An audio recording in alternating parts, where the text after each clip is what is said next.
नमो तस् भगवतो अरहतो सम्मा सम्बुद्धस्स। नमो तस् भगवतो अरहतो सम्मा सम्बुद्धस्स। नमो तस् भगवतो अरहतो सम्मा सम्बुद्धस्स। साधु साधु साधु। श्रद्धावंत पुण्यवंत उपासक और उपासिकाओं, हम तथागत अरहत सम्यक संबुद्ध के द्वारा उपदेश श्री सद्धर्म श्रवण कर रहे हैं। हम त्रिपिटक ग्रंथ में जो अंगुत्तर निकाय है, उस अंगुत्तर निकाय को क्रमशः देख रहे हैं। अंगुत्तर निकाय के तीसरे निपात का चौथा वर्ग देवदूत वर्ग, और इस देवदूत वर्ग का 9वें क्रमांक का सूत्र सुखुमाल सूत्र आज हम देखने वाले हैं। ये सूत्र देशना भी सभी लोगों को बहुत ही लाभदायक है। कोई भी व्यक्ति क्यों न हो, कैसे कोई व्यक्ति अकुशल के रास्ते चला जाता है, अकुशल कर्म करता है, उसकी वजह भगवान बताते हैं। कैसे कोई व्यक्ति अकुशलों से दूर रहता है, अकुशलों से बाहर आने की कोशिश करता है, बाहर आ जाता है।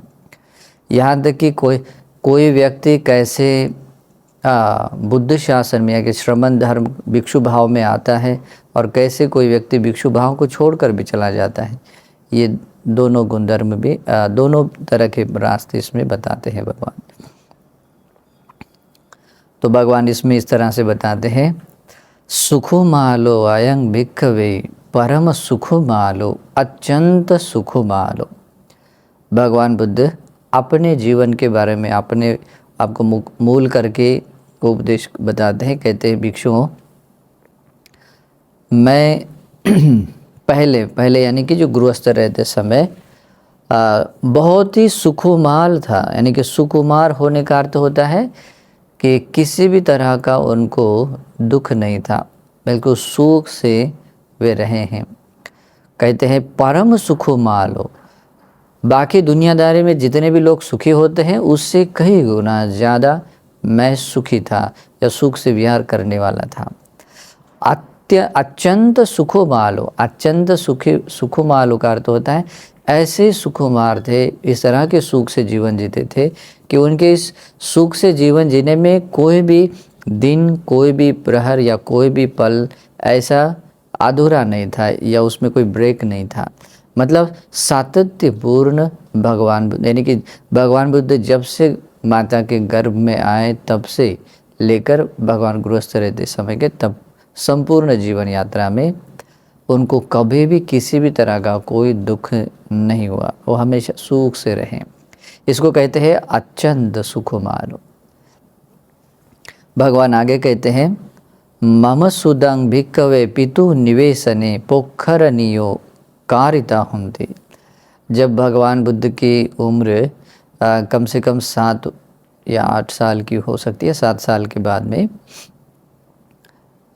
उनके पिता शुद्धोधन राजा के मन में आया कि अभी मेरा पुत्र ऐसे अभी छोटी उम्र में है, बच्चे की उम्र है, अभी इस उम्र के लोगों को या बच्चों को किस प्रकार की सुख सुविधाएं पसंद है। तो ऐसे फिर उनके बाद जो बताया जाता है वो सारी बातें की, और उसमें एक बात कही है कि उनको जल क्रीड़ा करना भी पसंद आता है। तो इस कारण से शुद्धोधन राजा ने, भगवान बुद्ध कहते हैं, मेरे पिता ने निवास स्थान में ऐसे विविध प्रकार की पुष्करनियाँ यानी कि जो स्नान करने के तालाब तैयार किए थे। तो तैयार इस तरीके से हुए थे कि जब शुद्धोधन राजा ने, उनके मन में आया कि मुझे मेरे बच्चों के लिए, मेरे बेटे के पुत्र के लिए मुझे ऐसे कुछ चीज़ें बनानी है। तो देवेंद्र शक्र जी ऐसे सोचते हैं कि महाबोधिसत्व के लिए, महापुरुष के लिए ये मनुष्य लोग के उपयोग में लाने वाली जैसे बनाते हैं वैसे न होकर कोई दिव्य आकार में होना चाहिए। ऐसा सोचकर विश्वकर्मा देवपुत्र जो देवेंद्र शक्कर जी का जो सेवक है उनको आज्ञा मिलती है और उनके द्वारा एक रात में ही पूरी तैयार की जाती है। तो उसमें आते हैं एकत्तंग सुदंग भिक्कवे उपलंग वपति एकत्तंग पदुमंग एकत्तंग पुंडरिकंग यावदेव ममत्थाय। और वो इस तरीके से वो तैयार की थी, मतलब एक दिन का ही, एक ही रात का समय था। एक रात में बहुत ही सुंदर तरीके के अलग अलग मतलब ऐसे जैसे तट बने हुए, जैसे उसमें सुवर्ण तट है या क्रिस्टल का है या रजत में आसन है, वह अलग अलग ऐसे उसके अंदर कीचड़ भी नहीं है, लेकिन उसके अंदर इस तरीके के भी एक जैसे कि पात्र है जिसमें कमल मतलब लगाए हुए थे। उसमें से आते हैं एकतंग सुदंग भिक्कवे उपलंग वपति। एक कुछ भाग में ऐसे है कि जो उत्पल जो पुष्प है, कमल पुष्प है, उस तरीके के जैसे कि जो नीले वर्ण के कुछ कमल है वैसे आते हैं। एकतंग पदुमंग, और जो एक अंश में कहीं कहीं पद्म कमल थे, और कुछ एक और से पुंडरीक कमल थे। तो ऐसे विविध रंगों के पुष्पों, कमल पुष्पों से आच्छादित वाले बहुत ही सुंदर स्वच्छ जल वाले पुष्करणी वो तैयार हुई थी।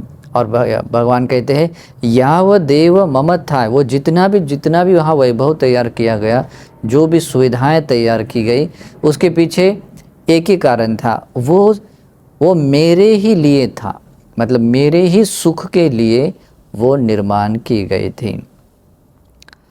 और आगे और उस तरीके से वो सुख से रहते थे। बाकी भी उनको राज जो वैभव के अनुसार जो उनका रहना था उसके अनुसार उन्हें सुख अनुभव किया। नखोपनस्साहं भिक्कवे आकाशिकं अकाशिकं चंदनं धारयामि। और जैसे भगवान बुद्ध का जन्म हुआ तब से लेकर भगवान बुद्ध कहते हैं भिक्षुओं, मैंने काशी के चंदन के बिना और ऐसा कोई चंदन मैंने धारण नहीं किया। हो सकता है उस ज़माने में काशी एक प्रदेश ऐसा वैभवशाली प्रदेश था जिस प्रदेश का वैभव बाकी सारे पृथ्वी की तुलना में बहुत ही ऊंचे दर्जे का था। वहाँ के लोग, वहाँ के रहन सहन, वहाँ का कपड़ा, वहाँ के औजार, वहाँ के हर एक चीज़, हर एक प्रोडक्ट मतलब एक बहुत ही दिव्य तरह का था, क्योंकि उसी प्रकार के पुण्यवान लोगों से ही भरी हुई वो नगरी थी। और इस कारण से भगवान बुद्ध कहते हैं भिक्षु, और मैंने कभी भी काशी के चंदन के बिना कोई और चंदन मैंने धारण नहीं किया, यानी कि काशी का चंदन ही मैंने धारण किया था, यानी कि जो भी लेप लगाना है या जैसे भी जो यूज़ करना है। कहते काशिकं भिक्कवे सुमेतंग वेठनंग होती। मेरा जो सिर को लपेटने वाला या जो भी उनको ओढ़ने वाला जो वेठन होता है, जैसे कि जो भी है लपेटता जाता है, तो जैसे कि सिर को लपेटते हैं या अन्य किसी चीज़ को, तो वो भी काशी का ही वस्त्र हुआ करता था, जो उनको मतलब उसको लपेटने के लिए सिर को जैसे लपेटते, उसको कुछ तो भी पर्टिकुलर नाम होता है, जैसे राजशाही जो वस्त्र होते हैं। काशी का कंचुका काशिकं निवासनं, वो कहते हैं काशी प्रदेश का ही कंचुक, यानी जैसे कि ऊपरी भाग पर पहनने वाला जो वस्त्र होता है, जैसे हम जैसे शर्ट पहनते हैं उस तरीका का, तो उनका काशी का ही काशी प्रदेश में बना हुआ एक बेस्ट ब्रांडेड वाला ही, जो बहुत ही मुलायम, बहुत ही मृदु, जैसे दिव्य लोक का दिव्य स्पर्श होता है उस तरीका का वस्त्र पहनते थे। और काशी प्रदेश में बना हुआ ही वो जो पहनने वाला जैसे लुंगी की तरह या जो कि जैसे धोती जैसा जो भी वो पहनते थे उस समय में, उस तरह का वस्त्र भी वो काशी प्रदेश में बना हुआ था, वो भी बहुत ही मुलायम और बहुत ही दिव्य तरीका स्पर्श वाला। काशी को उत्तरासंगो, और जो जैसे कि ऊपर ओढ़ने वाला जो वस्त्र होता है, जैसे कि पुराने ज़माने में जैसे राजशाही लोग या इस तरह के जो एक शॉल की तरह या जिस तरह का ऊपर ऐसे जो ओढ़ लेते हैं, तो वो वस्त्र भी काँसे का ही होता था, जो बहुत ही दिव्य तरह के स्पर्श वाला, दिव्य तरह का मतलब ऐसा कोमलता वाला, कोमल स्वभाव वाला वस्त्र भगवान पहनते थे। और यानी कि शुद्धोधन राजा के घर में रहते समय रत्तिन दीवंखोपन में सुतंग भिक्कवे सेत छत्तंग धारियति। और भगवान कहते भिक्षु मेरे ऊपर दिन रात, यानी कि रात का समय हो चाहे दिन का समय हो, वो दिन रात श्वेत छत्र, दिव्य तथा मानुषी दिव्य छत्र धारण किया जाता था। मतलब भगवान चाहे जहाँ भी जाए, जहाँ भी बैठे, जहाँ खाना खाए, जहाँ लेटे, हर जगह पर दिव्य या मानुष्य रूप का जो श्वेत छत्र होता है वो धारण किया जाता था। उसके पीछे एक ही कारण होता है, मानंग फुसी सीतंग व उन्नंग व तीनंग व रजो व उत्साह वो आते। वो उद्देश्य ये होता था कि मुझे किसी भी तरह के मतलब शीतल यानी कि ठंड हवा से कोई तकलीफ़ कष्ट ना हो, या गर्मी से कोई गर्मी धूप से कोई मुझे तकलीफ़ ना हो, या जो घास फूस से या जो भी कचरे से जैसे कोई तकलीफ़ होती है तो उसकी कोई तकलीफ़ ना हो, या रजोवा जो धूल मिट्टी भी उड़कर हवा में आती है तो वैसा भी कोई कोई कष्ट उनको ना हो, और ना ही उनको किसी प्रकार की कोई जैसे भाप हो, जैसे कि जैसे ठंड के समय में निकलती है उस तरह की भाप की भी कोई तकलीफ़ ना हो। इसी उद्देश्य से दिन रात मेरे ऊपर छत्र, श्वेत छत्र, सफ़ेद छत्र धारण किया जाता था। तस् मह्यंग भिक्कवे तयोपासादा। और इस तरह पहला तो इस तरीके से अपना जो बचपन के साथ से मतलब जन्म हुआ तब से लेकर कुमारावस्था तक उन्होंने सुख से अपना जीवन यापन किया। बहुत ही राज वैभव ऐश्वर्य के साथ में भगवान ने अपना सुख से अपना जीवन जिया। और इस तरीके से जीवन जीते हुए जब 16 साल की उम्र के हुए तब की घटना है। भगवान कहते तस्मयं भिक्खवे तयोपासाद अहेसु। भगवान कहते भिक्षु उस समय मेरे लिए या मेरे तीन प्रासाद बने हुए थे। तो बात ऐसी है कि फिर शुद्धोधन राजा सोचते हैं कि मेरा पुत्र अभी युवा बन रहा है, तो अभी कुमार बना हुआ है, अभी उसको ऐसी कौन सी बात है जिससे मेरा पुत्र सुखी बन जाए या सुख से और विहार कर सके।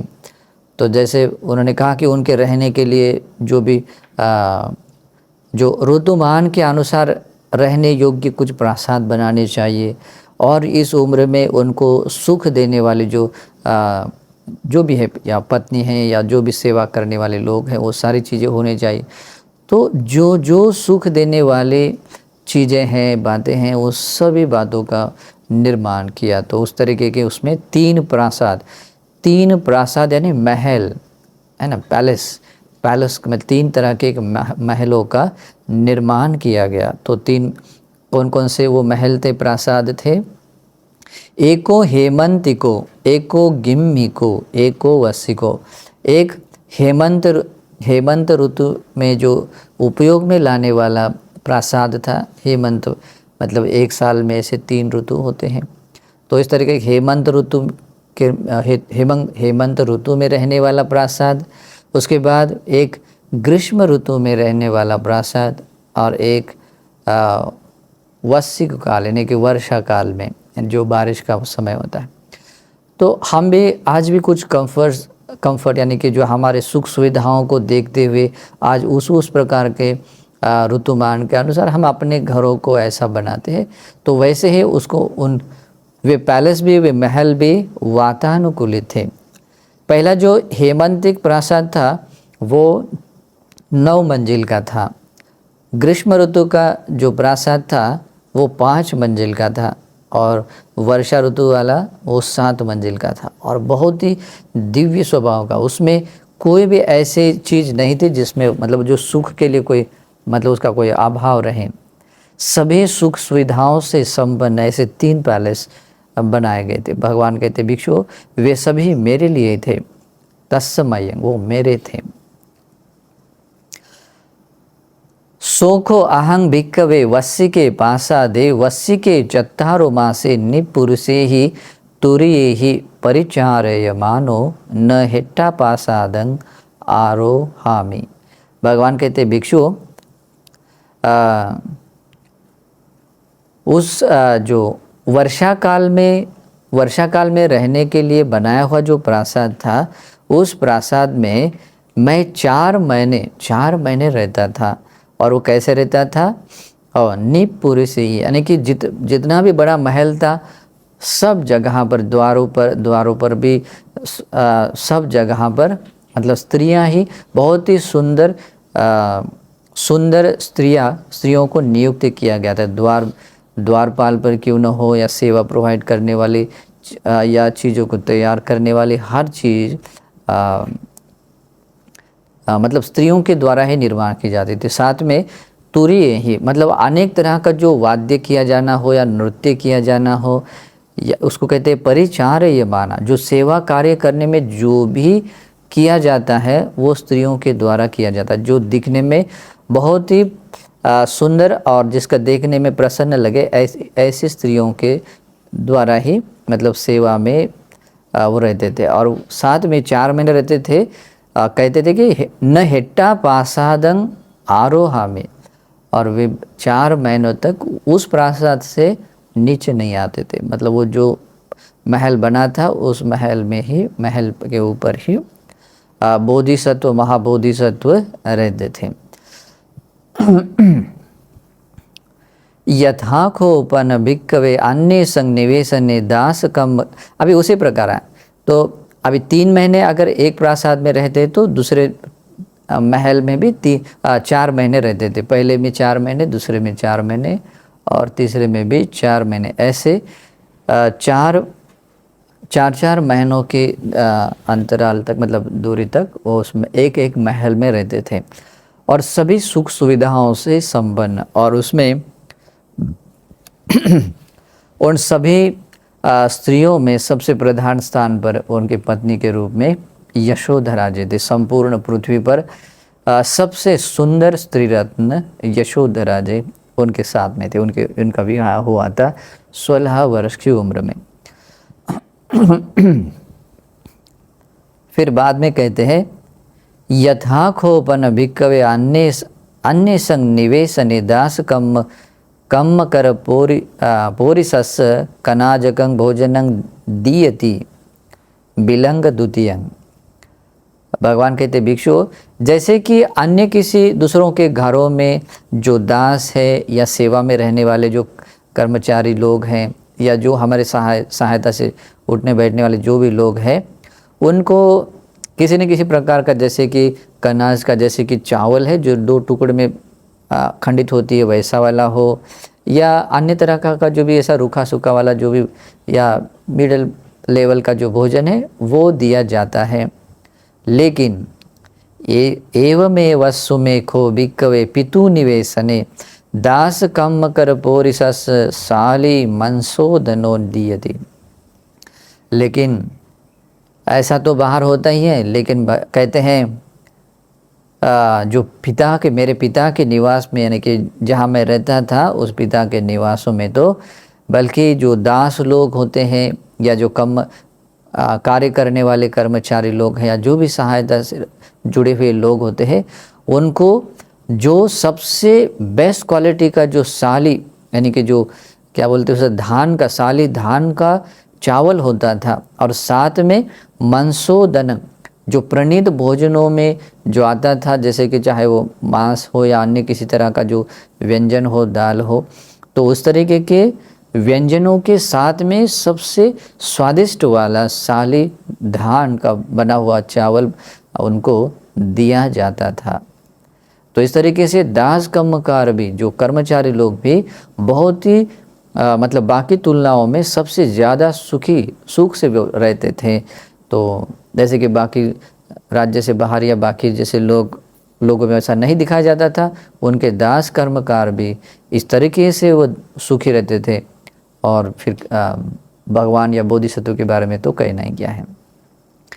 फिर भगवान के और इस तरीके से राज वैभवशाली और दिव्य मानुषी सुखों के साथ में बोधिसत्व अपना जीवन व्यतीत करते थे। तो ये जीवन व्यतीत करना कोई साधारण व्यक्ति के लिए नहीं था, मतलब ये उनके पुण्य के अनुभव से ये सब कुछ बना हुआ था।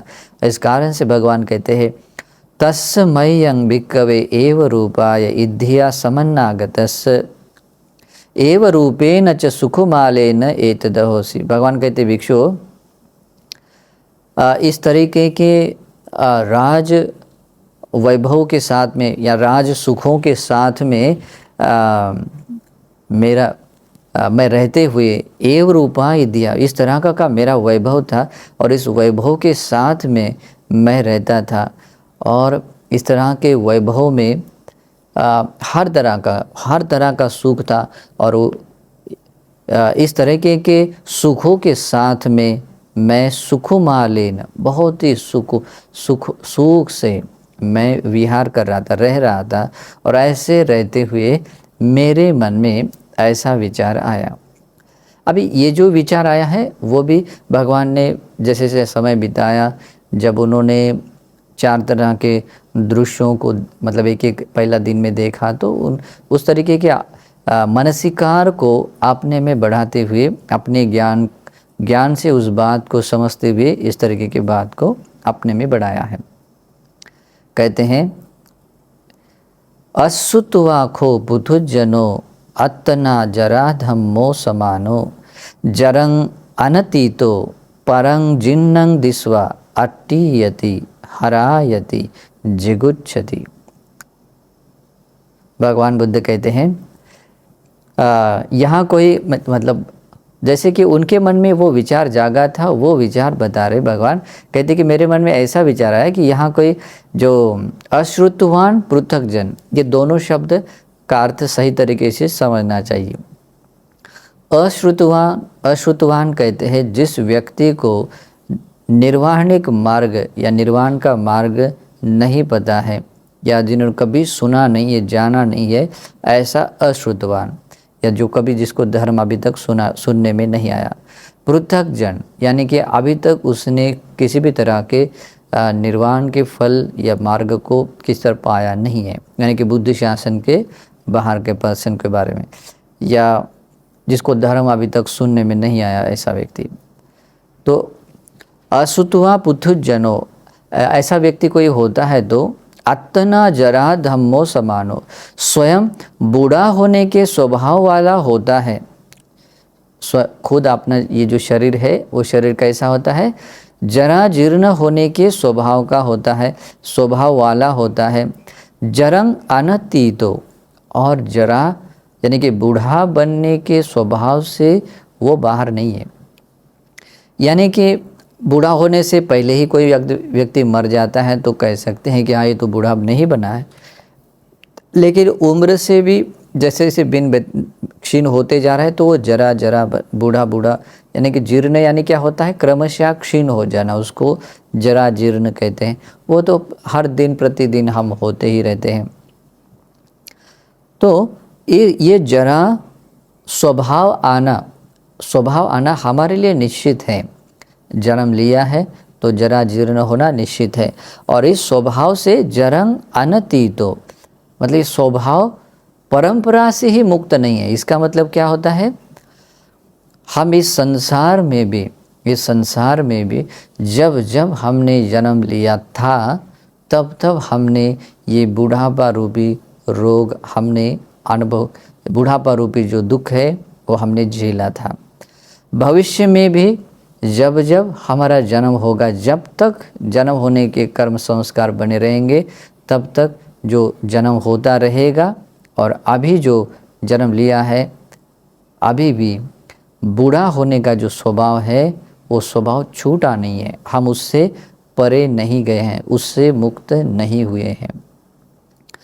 तो यहाँ अश्रुतवान पृथकजन व्यक्ति स्वयं बूढ़ा होने के स्वभाव वाला होकर बूढ़ा होने के स्वभाव परंपरा से भी जो मुक्त नहीं है, उसे जो छूटा हुआ नहीं है, ऐसे स्वभाव होने के बावजूद भी परंग जिन्नंग दिस्वा, दूसरे को ही बूढ़ा व्यक्ति देखता है, बूढ़ा प्राणी देखता है, देखकर अट्टीयति हरायति जिगुच्छति।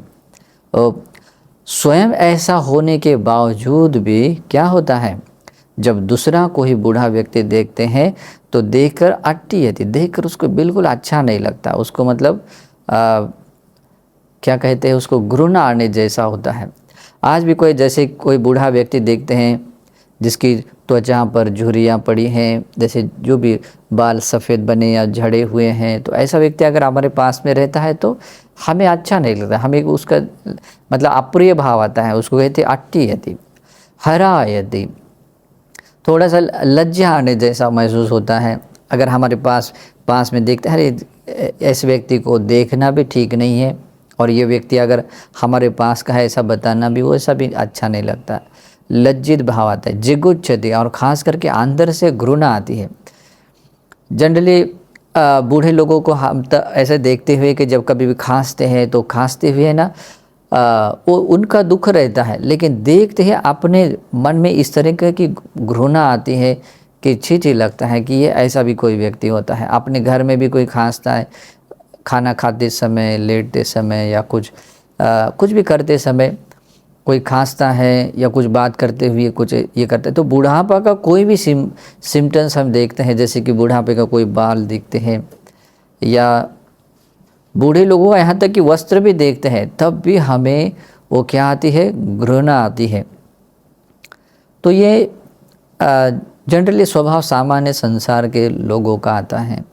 जो व्यक्ति, और इसके पीछे एक होता है मतलब इस तरह के कि जो घृणा आना, इस तरह का जो बूढ़ापा को लेकर जो लज्जित भाव, मतलब लज्जा का भाव जागना, या उन लोगों को लेकर थोड़ा कष्ट पीड़ा प्रिय भाव लग जाना, ये तब होता है जब व्यक्ति को बूढ़ापा सबसे ज़्यादा अप्रिय लगता है। यानी कि मैं बूढ़ा नहीं हूँ, या मैं बूढ़ा होने के स्वभाव का नहीं हूँ, स्वभाव की नहीं हूँ। जब ये भाव जागता है, या अपने आप को हम शीशे में देखते हैं, अपनी परछाई देखते हैं, जो भी देखते हैं, तो उसको देखकर अपने आप को मैं कैसे सुंदर हूँ और आदि रूप से देखते हुए एक चीज़ देखते कि मैं जवान हूँ, मैं जीर्ण होने के स्वभाव की नहीं हूँ। जब ये भाव आता है तो उस व्यक्ति को वो चीज़ ज़्यादा अप्रिय लगती है। चाहे वो अपने को लेकर थोड़ा सा भी, अपने शरीर पर भी बुढ़ापा का कोई सिम्टम्स आता है, कोई सफ़ेद बाल होता है, तो हमें बहुत ही अप्रिय लगता है ना। तो उसको ढकने के लिए आज बहुत सारे उपाय करते रहते हैं।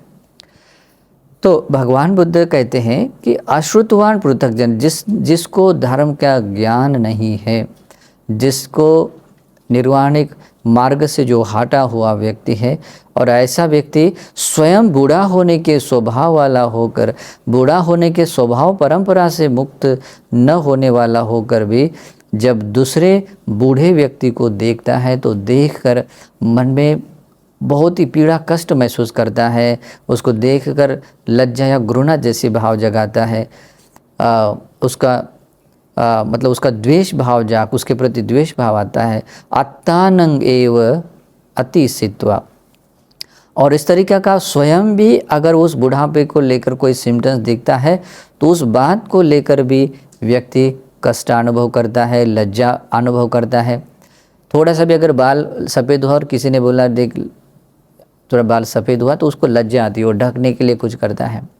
किसी खास करके लेडीज़ लोगों को, महिलाओं को अगर किसी ने कह दिया कि यहाँ पे थोड़ा सा उम्र ढलने का सिम्टम्स आया है, तो उसको जो दुख पीड़ा लगता है, मतलब जैसा कि जो अंदर से पीड़ा भाव आता है, लज्जा भाव भी आता है और घृणा भाव आता है, तो वो आता है। अत्तानंग एव अतिसित्वा, मतलब ऐसा बाहर के तो होता है लेकिन खुद को लेकर होता है, तब भी वैसा ही जागता है। मतलब जैसे जैसे अत्यधिक सिम्टम्स दिखा देता है, लक्षण दिखा देते तब, तो ऐसा बाहरी स्वभाव दिखता है। लेकिन भगवान कहते हैं अहम पिखोमी जरा धम्मो जरंग अनतीत, तो ये बाहरी अश्रुतवान पृथकजन वाले ये दुनियादारी लोगों में ये चीज़ तो दिखाई देती ही है, लिए तो सब तरफ दिखा दे, लेकिन बोधिसत्व विचार करते हैं, सोचते हैं अरे मैं भी तो बूढ़ा होने के स्वभाव का हूँ, मैं भी तो बूढ़ा होने के स्वभाव परंपरा से बाहर आया नहीं हूँ, उससे मुक्त नहीं हूँ। और कहते हैं अहंचेव खोपन जरा धम्मो समानो जरंग अनतीतो परंग जिन्नंग दिस्वा अट्टिये हराये जिगुच्छये नमेतंग असपतिरु। अरे मैं भी तो बूढ़ा होने के स्वभाव का हूँ, मैं भी बूढ़ा होने के, जरा जीर्ण होने के स्वभाव परंपरा से मुक्त नहीं हूँ। और मैं भी अगर इसी प्रकार के बूढ़ा होने के स्वभाव वाला होकर, इस बूढ़े होने के स्वभाव परंपरा से मुक्त न होने वाला होकर अगर मैं दूसरे बूढ़े व्यक्ति को देखकर मैं थोड़ा कष्ट पीड़ा अनुभव करूं, मैं लज्जा महसूस करूं, या मैं क्या कहते हैं उसको घृणा मैं महसूस करूं, ये मेरे लिए अनुकूल नहीं है, ये मेरे लिए अनुकूल नहीं। ये भले ये दुनियादारी के ये जो पृथकजन अश्रुतवान पृथकजन व्यक्ति इस तरह का करता है, लेकिन मेरे लिए ये बात ठीक नहीं, क्योंकि मैं भी तो इसी प्रकार के बूढ़े होने के स्वभाव का और स्वभाव परंपरा से मुक्त नहीं हूँ। और ऐसा वाला होकर भी मैं दूसरे बूढ़े व्यक्ति को देखकर मैं कष्ट महसूस करूँ या लज्जा महसूस करूँ या घृणा पैदा करूँ, ये मेरे जैसे ज्ञानी व्यक्ति के लिए या मेरे जैसे व्यक्ति के लिए शोभनीय नहीं है, मेरे जैसे व्यक्ति के लिए अनुकूल नहीं है, ऐसा वो सोचते हैं। बोधिसत्व इस तरह का विचार करते हुए सोचते हैं।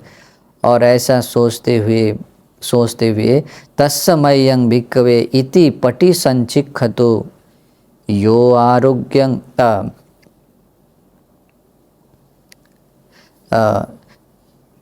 कहते हैं इति पटि से यो यौवने यौवन मदो सो पटि सो सब सो पही। तो भगवान बुद्ध कहते हैं तो इस तरीके से जब मैं अपने बूढ़े होने के स्वभाव को लेकर मैंने अपने ज्ञान के साथ मैंने सोचा, देखिए ये सोचने का ये तरीका समझ लेना चाहिए। ये जिसको धर्म का ज्ञान नहीं होता है, जो धर्म और निर्वाण के मार्ग से बाहर के लोग पृथकजन लोग हैं, ऐसे व्यक्ति भी बूढ़े होने के स्वभाव के होते हैं, बूढ़े होने के स्वभाव परंपरा से मुक्त भी नहीं है। और ऐसे बूढ़े होने के स्वभाव वाले, बूढ़े होने के स्वभाव से मुक्त न होने वाले होकर भी, होने के बाद भी जब कभी बाहर ही कोई बूढ़ा व्यक्ति, जरा जीर्ण हुआ व्यक्ति देखते हैं, है ना, तो ऐसे देखते हैं तो देखकर उनको अच्छा नहीं लगता, सुखद नहीं लगता, उसको कष्ट पीड़ादायक लगता है, उनको देखकर ऐसे लज्जास्पद लगता है, उसको घृणास्पद लगता है, घृणा जागती है ना। तो ये होता है बाहरी लोगों का। और हालांकि अपना स्वयं भी ऐसा होता है, जब भी अपने में भी कोई छोटा छोटा भी लक्षण सिम्टम्स देखता है तब भी वो वैसा ही करता है और ऐसा करके अपना जीवन जीता है, समय बिताता है। लेकिन ज्ञानी व्यक्ति जैसे बोधिसत्व कहते हैं अहम भी खोम में जरा, अरे मैं भी तो ऐसे ही स्वभाव का जो वर्णन बताया गया है, ऐसे ही जरा जीर्ण होने के स्वभाव परंपरा से मैं भी मुक्त नहीं हूँ।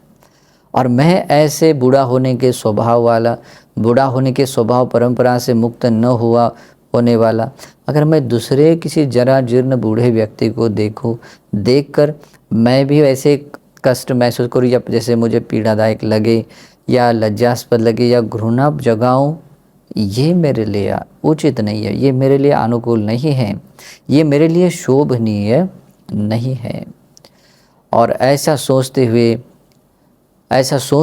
अपने जीवन की सत्यता को वो समझ लिया, जीवन का सत्य समझ लेते हैं। और ऐसा समझने के कारण बोधिसत्व, महाबोधिसत्व के समय में भगवान कहते हैं तत्समयं, उस प्रकार का सोचने वाले मुझ में इति पटि संचिक्खतो, इस प्रकार से ज्ञान के साथ धर्म के अनुसार सोचते हुए यो यौवने यौवन मदो, जो यौवन अवस्था में, युवा अवस्था में जो यौवन होते हैं तो उसमें जो मान अहंकार से जुड़ा यौवन मद होता है, जैसे कि कोई युवा तरुण होता है ना, 16 साल या 18, 20, 25 साल से, जो भी कुमार या किशोरावस्था से जो यौवन होता है, तो उस युवा अवस्था में जो यौवन दिखता है तो उससे आदमी महान अहंकार जगाता है,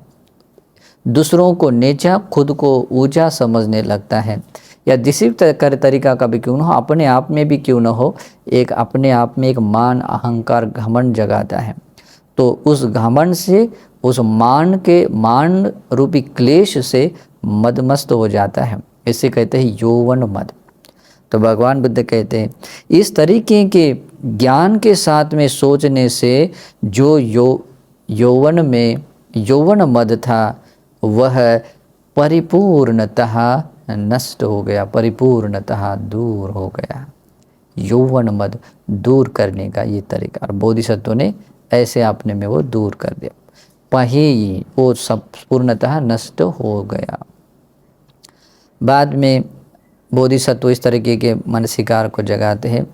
असुत्वा खो पुथुजनो अतना व्याधि धम्मो समानो व्याधि अनतीतो परंग व्याधि तंग दिस्वा अटीयति हरायति जिगुच्छति अत्तानंगेव अतिसित्वा।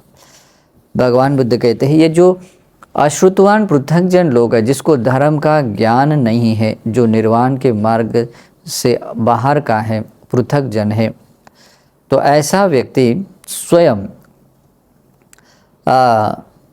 व्याधि धम्मा यानी कि रोगी होने के स्वभाव का है, स्वभाव वाला है, और रोगी होने के स्वभाव परंपरा से वो मुक्त नहीं है। यानी कि इस जन्म में भी, मतलब जैसा उसका जन्म हुआ, शरीर मिला है, तो आज नहीं तो कल किसी न किसी प्रकार का उसको रोग होना उसका स्वभाव ही है। लेकिन ये स्वभाव सिर्फ अभी का नहीं है, भूतकाल में भी, इस अनंत संसार में अनंत बार, जितनी भी बार हमने जन्म लिया है, हम इस तरीके के व्याधि यानी कि रोग से आबादित हुए थे, रोगी बने थे।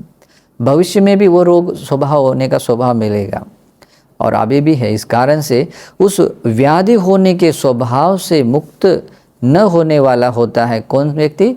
अश्रुतवान पृथकजन व्यक्ति।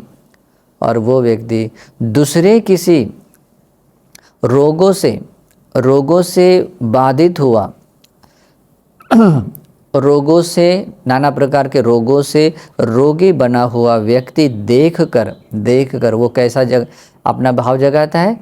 अट्टी यदि, उसको बहुत कष्ट आता है, अच्छा नहीं लगता।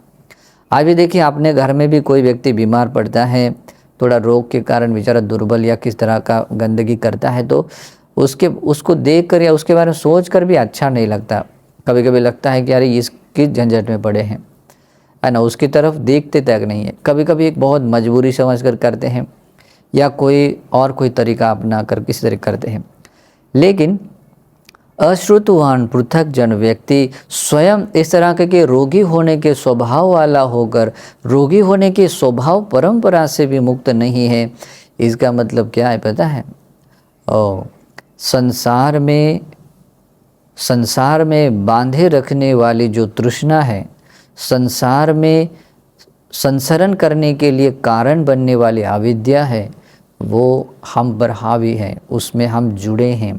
और इस कारण से ये बूढ़ा होने का, ये रोगी होने का स्वभाव हमेशा बना है। तो ये बात अश्रुतवान, जिसको धर्म का ज्ञान नहीं, जिसने धर्म सुना नहीं है, ऐसे व्यक्ति को, या धर्म या निर्वाण के मार्ग के बाहर के व्यक्ति को ये बात समझ में नहीं आती। फिर इस कारण से कहते हैं कि ऐसे रोगी होने के स्वभाव वाला होकर, रोगी होने के स्वभाव परंपरा से मुक्त न होकर भी वो दूसरे किसी रोगी बाधित व्यक्ति को देखकर वो कष्ट महसूस करता है, उसको लज्जा आती है, घृणा जगाता है, जिगुच्छति, घृणा जगाता है। अत्तानंग एव अतिसित्वा, और यही भाव जब अपने ऊपर भी कभी कभी दिखता है तो उस बात को लेकर भी उसको ज़्यादा पीड़ा होती है।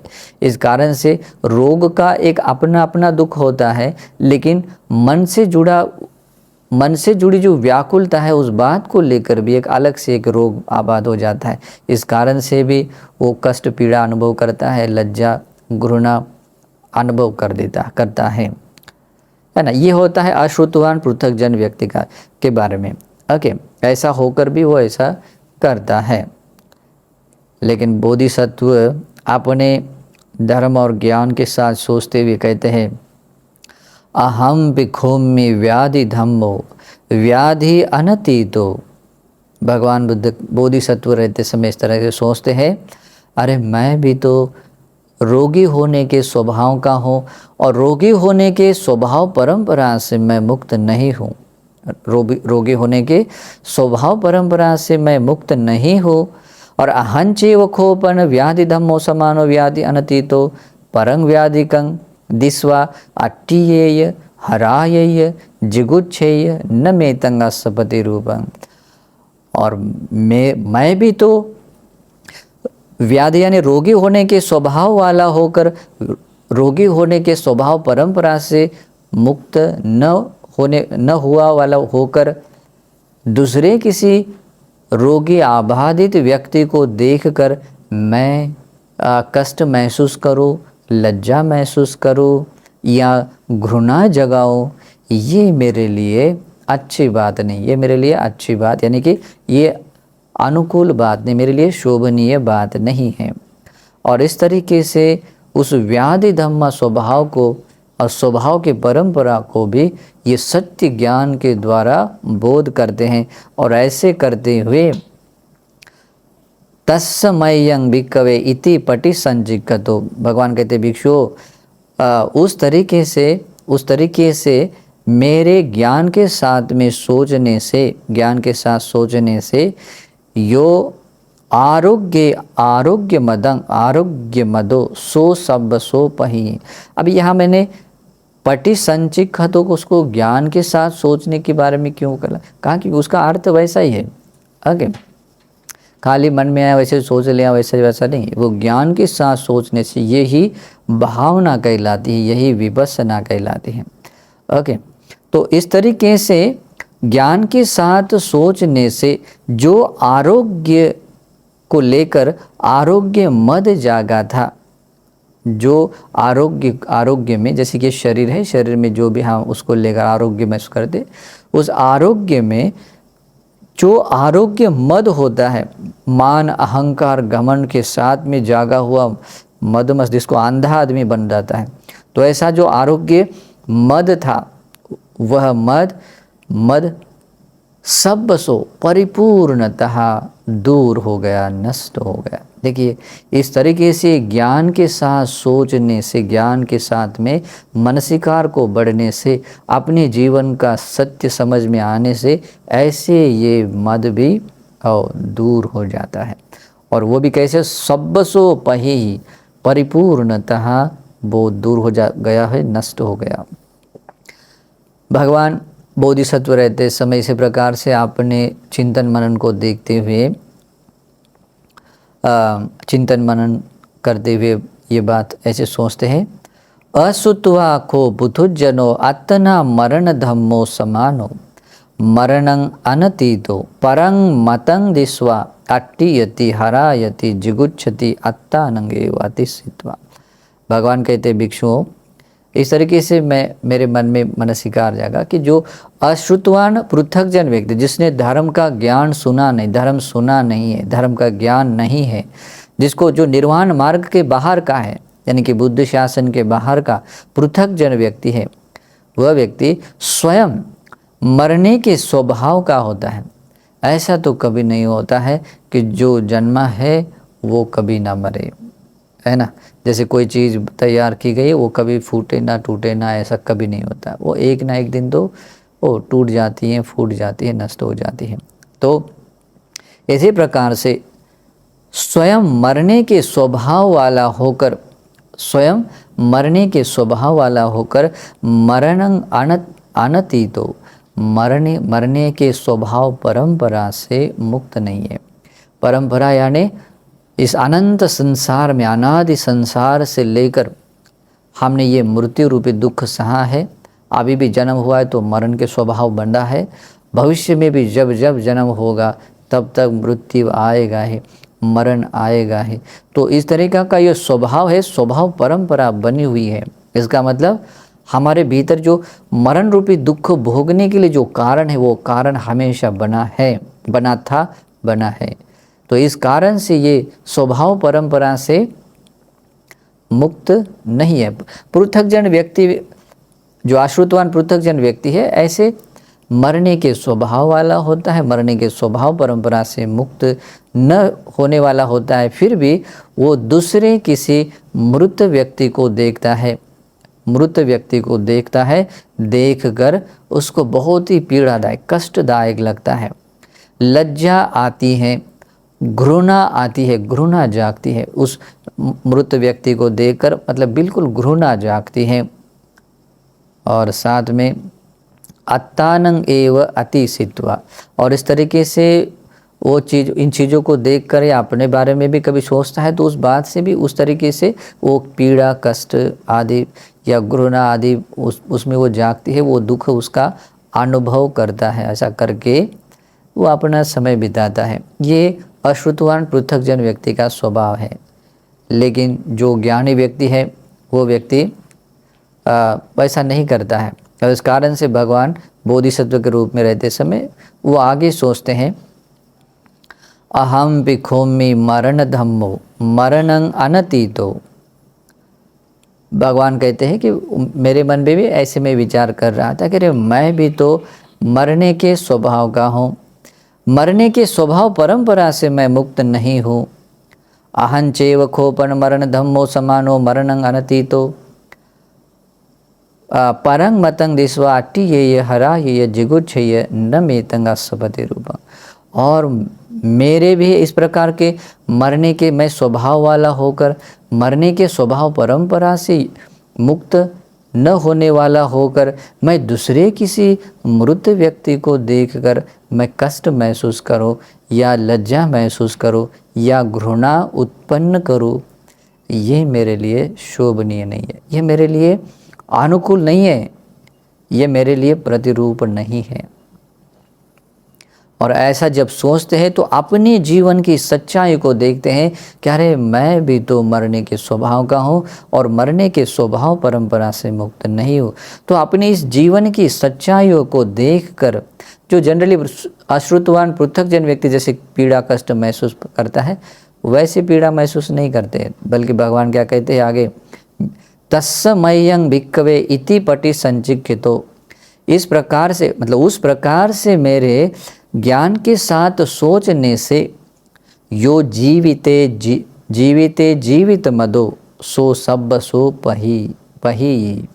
कहते हैं जो जीवन को लेकर या जीवित रहने को लेकर जो जीवित रहने के लिए जो मद जागता है, जैसे मान अहंकार जागता है, जैसे कि दुनियादारी के सब लोग मरते हैं आदि आदि देखते हैं, लेकिन स्वयं को लेकर मद जागता है, मान अहंकार जागता है, मैं मरूंगा नहीं, बाकी ये मरेंगे तो भी मैं तो रखूंगा आदि आदि जो कल्पना करता है आदमी, तो उस बात को लेकर मान अहंकार घमंड आदि जगाता हुआ जो जीवित मद से मस्त जो होता है, मदमस्त जो होता है, तो भगवान बुद्ध कहते हैं जो जीवन को लेकर जो जीवित मद उत्पन्न होता है वह सब बसो यानी कि परिपूर्णतः दूर हो जाता है, नष्ट हो जाता है, नष्ट हो गया। कहते हैं मेरे इस प्रकार से ज्ञान के साथ सोचने से, अपने जीवन की सच्चाई को देखने से जो जीवित मद था, जो जीवन में जीवित मद था वो परिपूर्णतः नष्ट हो गया। और इस तरीके से भगवान अपने पूर्व काल में जो योनिसो मनसिकार किया और इस कारण से इन सारे जो मद है, जैसे यौवन मद है, आरोग्य मद है और जीवित मद है, इस मधु को दूर करने का जो तरीका है वो भगवान ने बोधिसत्व रहते ही, घर में रहते ही ऐसे दूर किया था। बाद में भगवान कहते हैं तयो में भिक्खवे मदा। भिक्षु 3 तरह के मद हैं, यानी कि जैसे मद कहते हैं जो मान अहंकार घमंड को लेकर उसमें जो आदमी मदमस्त हो जाता है, अंधा हो जाता है, जो उसको अच्छा बुरा का ज्ञान नहीं होता है, तो ऐसे मदमस्त होने वाले मद कितने हैं? 3 हैं। कतमे तयो, कौन से 3 मद है? यौवन मद, आरोग्य मद, पाली में आता है यौवन मदो, आरोग्य मदो, जीवित मदो। यानी कि यौवन अवस्था का जो मद है, आरोग्य मद है और जीवित मद, यानी कि मैं जिंदा रहने वाला हूँ, मैं जीवित रहता हूँ या रहने वाला हूँ, इसको लेकर जो मान या जो भी मोह मूढ़ता जागती है और उससे आदमी जो मस्त रहता है, मदमस्त रहता है, तो वो वाला। तो भगवान बुद्ध क्या कहते हैं? अब यहाँ आगे ये भी कहते हैं, यौवन मद मत्तो वा भिक्कवे असुत्वा पुथुजनो। अभी ये तो और भी उससे गहरी बात कहते हैं भगवान बुद्ध। भगवान कहते हैं, भिक्षुओं, यौवन मद से मदमस्त हुआ अश्रुतवान पृथक जन, यानी जिस व्यक्ति को धर्म का ज्ञान नहीं, धर्म कभी सुना नहीं, निर्वाण मार्ग के बाहर का है, पृथक जन व्यक्ति, ऐसे अश्रुतवान पृथक जन व्यक्ति जब यौवन मद से मदमस्त हो जाता है, तब वो व्यक्ति कायेन दुश्चरितं चरति, वाचाय दुश्चरितं चरति, मनसा दुश्चरितं चरति। वो अश्रुतवान पृथक जन अपने यौवन मद में मदमस्त होने के कारण अपने शरीर से किए जाने वाले दुराचरण को करता है, दुराचरण करता है। वाणी के द्वारा किए जाने वाले दुराचरण को भी करता है, मन के द्वारा किए जाने वाले दुराचरण को भी करता है। सो कायेन दुश्चरितं चरित्वा, और बाद में ये भी आता है, वाचाय दुश्चरितं चरति, मनसा दुश्चरितं चरति। वाणी से किए जाने वाले दुराचरण है, मन के द्वारा किए जाने वाले दुराचरण, सब भी दुराचरण वो करता है। और ये करके सो कायेन दुश्चरितं चरित्वा, वह व्यक्ति इस तरीके से जब अपने शरीर से भी दुराचरण पाप कर्म करके, वाचाय दुश्चरितं चरित्वा, वाणी से दुराचरण करके, मनसा दुश्चरितं चरित्वा, मन से भी दुश्चरित यानी कि बुरे कर्म करके, दुराचरण करके अपना जीवन व्यतीत करता है, तो वह व्यक्ति कायस्य भेदा परं मरणा अपायं दुर्गतिं विनिपातं निरयं उपपज्यते। अपनी काया छोड़ने के बाद मरणोपरांत अपाय नामक, दुर्गति नामक, विनिपात नामक निरय नरक लोक में उत्पन्न हो जाता है। देखिए, यौवन मद से मदमस्त हुआ अश्रुतवान पृथक जन व्यक्ति वो काया वाचा मन से दुराचरण करता है, दुश्चरित धर्म के अनुसार दुश्चरित कर्म को करता है, और इसको करके अपना देह छोड़ने के बाद मरणोपरांत दुर्गति नरक लोक में उत्पन्न हो जाता है। साथ में इसी प्रकार से आरोग्य मद मत्तो वा भिक्खवे असुत्वा पुथुजनो।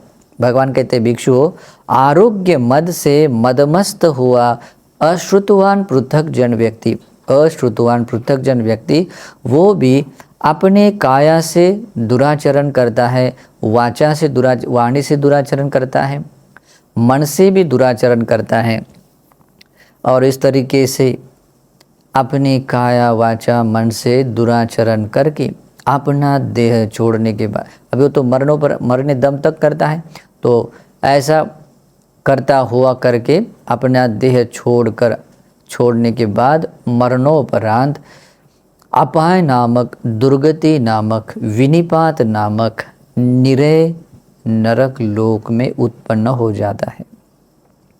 फिर भगवान बुद्ध कहते हैं, जीवित मद मत्तो वा भिक्खवे असुत्वा पुथुजनो कायेन दुश्चरितं चरति। भगवान कहते हैं, भिक्षुओं, जीवित मद से मदमस्त हुआ अश्रुतवान पृथक जन व्यक्ति भी अपने काया से दुराचरण करता है,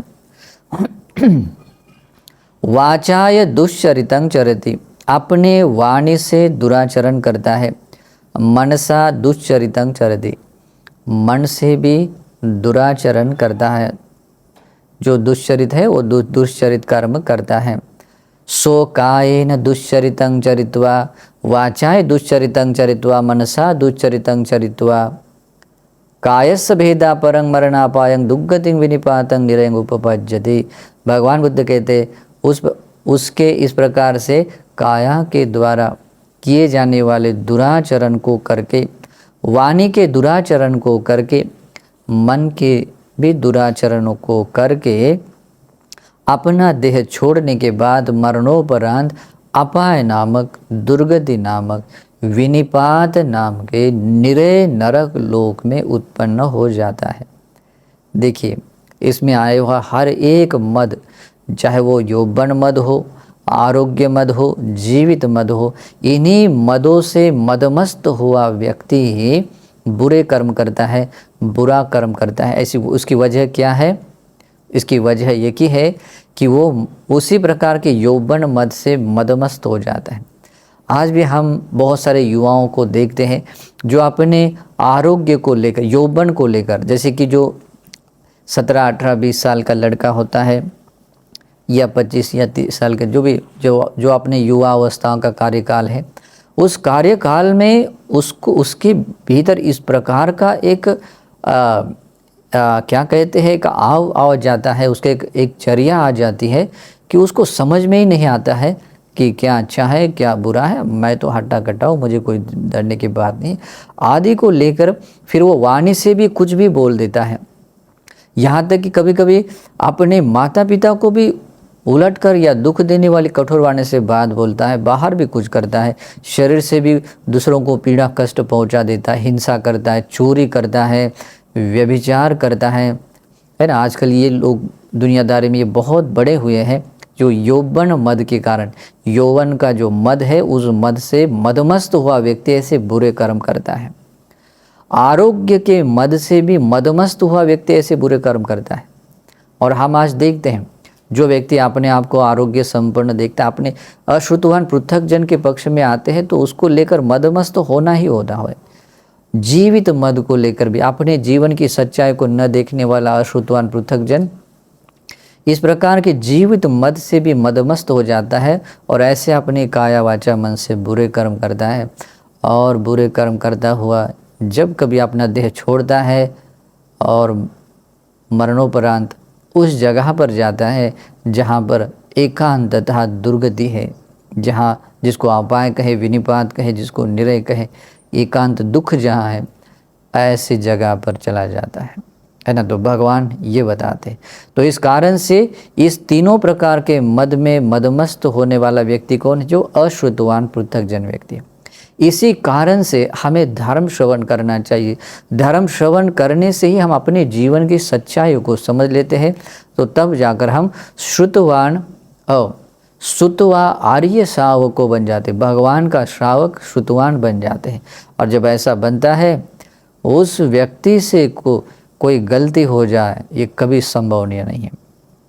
लेकिन भगवान बुद्ध कहते हैं इस तरीके से अगर कोई इन तीनों मदों में मदमस्त हो जाता है तो भले ही कोई व्यक्ति कुछ अच्छा कदम उठाकर भगवान के धर्म में आए या भिक्षु भाव में भी आए, लेकिन तब भी अगर धर्म के साथ में धर्म के अनुसार सोचता नहीं है, धर्म के अनुसार अपना योनिसो मनसिकार बढ़ाता नहीं है, तो वो व्यक्ति भी इन्हीं 3 प्रकार के मदों में मदमस्त हो जाता है। इसलिए भगवान कहते हैं यौवन मद मत्तो वा भिक्खवे भिक्खु सिक्खं पच्चखाय हीना यावत तति।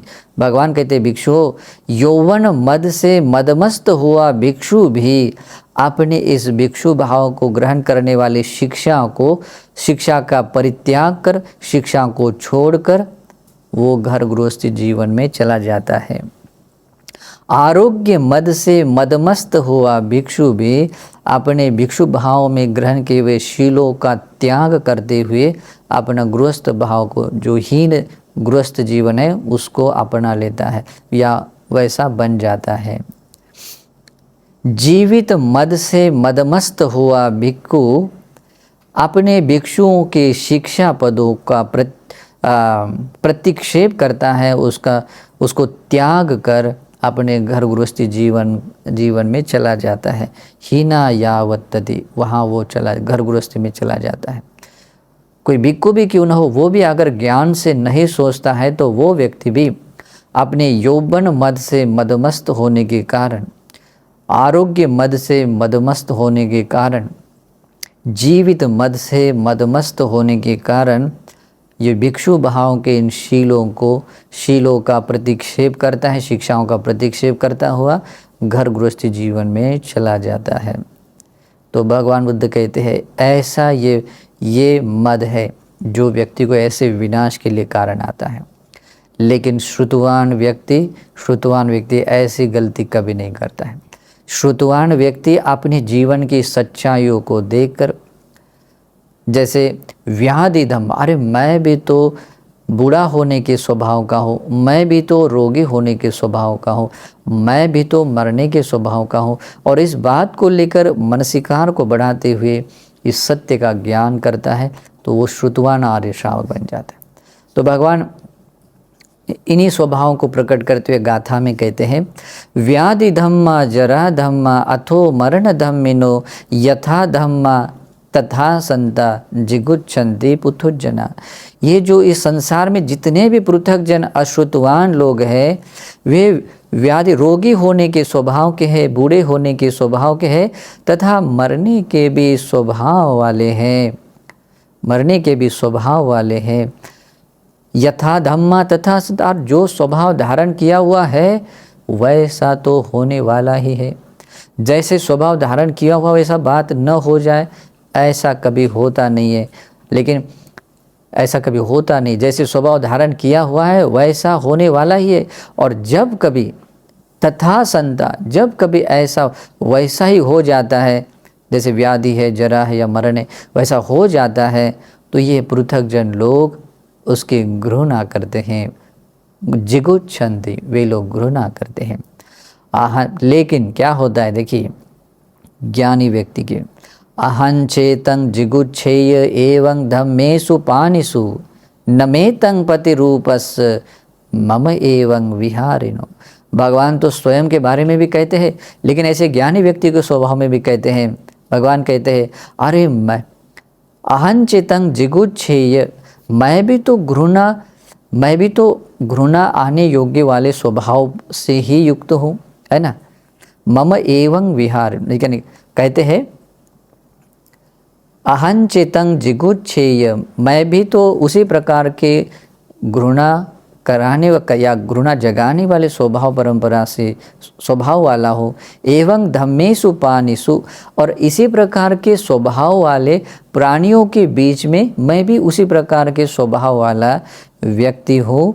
तो ऐसा रहते समय मैं किसी की घृणा करूँ, मम एवं विहारिणो, मैं भी उन्हीं के बीच में ऐसे स्वभाव वाला होकर रहने वाला हूँ, तो उनकी मैं घृणा करूँ, उनकी मैं घृणा करूँ। न मेतं पति रूपस, और मेरे जैसे को ये बात अनुकूल नहीं है, शोभनीय नहीं है। सोहं एवं विहरन्तो न्यत्वा धम्मं निरूपति आरोग्ये यौवनस्मिंच जीवितस्मिंच ये मदा।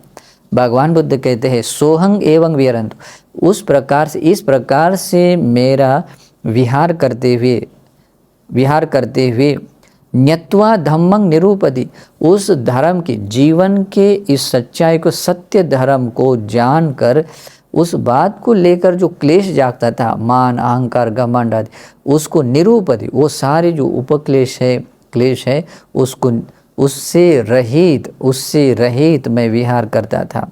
और साथ में जो भी आरोग्य मद है, यौवन मद है तथा जीवित मद है, उन सभी मदों को ठीक तरीके से जानकर मैं उपाधि रहित, यानी कि तृष्णा क्लेश आदि रहित होकर मैं ऐसे विहार करता था। ऐसे विहार करने वाला सब्बे मदे अभिभोस्मिंग नेक्खम में दट्ठु खे मतंग, और इस प्रकार से करने वाला मैं कैसे सभी मदों को अभिभूस्मिंग उस पर विजय हासिल करके निष्कर्म यानी कि सभी जैसे कि काम हो गए या जो भी संसारिक जो दुनियादारी है उसको छोड़कर उसको छोड़कर जो निष्कर्म भाव है उस निष्कर्म में क्षेम शांति को देख कर तस्मे अहो उत्साहो निब्बानं अभिपස්සतो, और उसी पर निर्वाण को देख कर ही उस प्रकार से मैं रहते हुए मुझ में उस निर्वाण को पाने के लिए उत्साह जागा, वीर्य पुरुषार्थ जागा, उत्साह संपन्न। तस्मे अहो उत्साह तस यानी कि मैं वीर्य संपन्न बना हूँ ऐसे कहते हैं। और इस तरीके से उन्होंने अपना जीवन व्यतीत करते हुए अपना घर बार छोड़कर निष्कर्म जीवन जिया, और निष्कर्म जीवन जीते हुए सभी राग द्वेष मोह को समूलता से नष्ट करते हुए अरहत्व सम्मा संबोधि ज्ञान पाया। इस कारण से भगवान कहते हैं नाहं भब्बो एतरहि कामानि पटि सेवितुं अनिवत्ति भविष्यामि ब्रह्मचर्य परायण। भगवान बुद्ध कहते हैं नाहं भब्बो एतरहि कामानि पटि से, और अब इस वर्तमान में भगवान ने जब ऐसा मनसिकार किया तब भी और अभी भी भगवान कहते हैं अभी इस वर्तमान में ये बात कभी भी मुझसे ये मेरे से संभव नहीं होगी कि मैं काम सुखों का अनुभव करूं। कामानि पटि सेवितुं, काम भोगों का मैं सेवन करूं, ये अभी इस वर्तमान में इस समय में कभी भी संभवनीय बात नहीं है। अनिवत्तिं भविष्यामि, और मैं ब्रह्मचर्य परायण, ये निर्वाण के मार्ग को चलते हुए परिपूर्ण करता हुआ, मतलब अनिवत्ति भविष्यामि, और मैं ऐसे बनूंगा कि जो कभी भी इस काम भोगों की ओर रिटर्न या वापस न आने वाला मैं बनूंगा, है ना। तो ऐसे उस समय में भी भगवान ने कहा था, और भगवान जब बने तो कहना ही क्या, तो भगवान तो यही कहेंगे कि अभी उस तरफ से मैं लौटूँ, ये कभी भी होने वाली बात नहीं है। तो इस प्रकार के उपदेशों से हमें ये बात समझनी चाहिए। भगवान बुद्ध ने बताए हुए धर्म के अनुसार धर्म को श्रवण करना चाहिए, और उसके अनुसार योनिसो मनसिकार करते हुए इस यौवन मद को, आरोग्य मद और जीवित मद को समझना चाहिए, और अपने आप को इस बुराइयों से हटकर अच्छाइयों में लगाकर निर्वाण के महान प्रतिफल को पाना चाहिए, उसकी ओर अपने आप को झुकाना चाहिए। भगवान अपना अनुभव बताते हुए कहते कि मैंने किस तरीके से, ये कहा है कि जिस तरीके से उन्होंने मनसिकार किया, और वो जब यौवन मद, आरोग्य मद और जीवित मद जब सब सो पर पहे ही यानी कि परिपूर्णतः जब नष्ट हुआ, तब भगवान कहते हैं अब मैं फिर से कभी इस काम भोगों का प्रतिसेवन करूं, ये अभी संभवनीय नहीं है। काम भोगों की ओर जाओ, ये संभव नहीं है।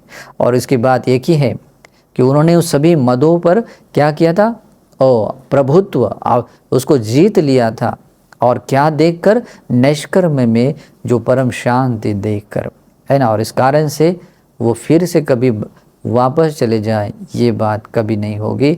अभी तो ब्रह्मचर्य परायण हो, निर्वाण के मार्ग की ओर ही ले जाने वाला बनने वाला हूँ करके ऐसे कहते हैं। तो वो बोधिसत्व के रहते समय में भी अगर वे ऐसा सोचते हैं तो निश्चित तौर पर हमें भी हमारे भीतर वीर्य जगाने के लिए, धर्म के रास्ते चलने के लिए और सभी अकुशलों पर विजय पाने के लिए, मदों को जीतने के लिए ये धर्म देशना निश्चित रूप से हेतु प्रत्यय बनेगी ही। इस सद्भाव से मंगल कामना भी करता हूँ। नमो बुद्धाय।